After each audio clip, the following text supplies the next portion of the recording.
When I read that a man's wife is gunned down and that just 2 years after her murder, he moves their three young children not to a neighboring city or a neighboring state, but out of their small town, away from everyone that they know and love, to another country, and that once in that country, he's living with a teenage nanny, and he's not arrested until 19 years later, I have to wonder, what took so long? I think it's obvious that John Worrell became a suspect shortly after his wife's murder because Glyden Rodriguez and Brandon Cage were arrested and charged with conspiracy to commit murder, not conspiracy to commit a burglary where a murder then subsequently occurred. No, these two men, young men, were held for months and then they were released for lack of evidence. So what is this lacking evidence that allowed the police to hold Glendon Rodriguez and Brandon Cage for months while John Worrell rides around scot-free, planning and plotting to take the Worrell's three young children to Florida and then to join Paola, the teenage nanny, in Costa Rica?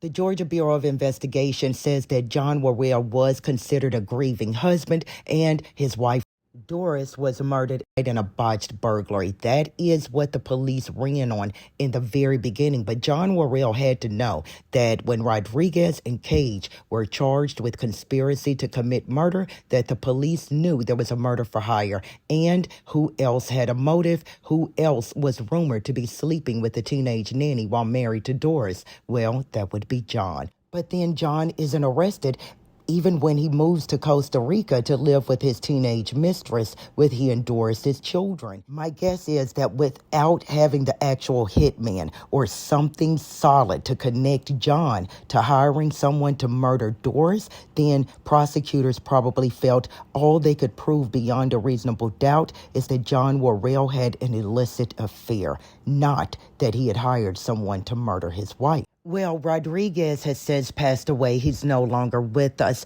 And Brandon Cage, he served time on an unrelated crime. He's now running around a free man. Who's to say that lack of evidence just means lack of evidence and that Rodriguez and Cage didn't have something to do with the murder of Doris Worrell? Why did investigators suspect Rodriguez and Cage specifically of being the hitman hired by John Worrell? If you're still listening, do me a favor, hit the like button, drop me a comment. I'd like to know what you think.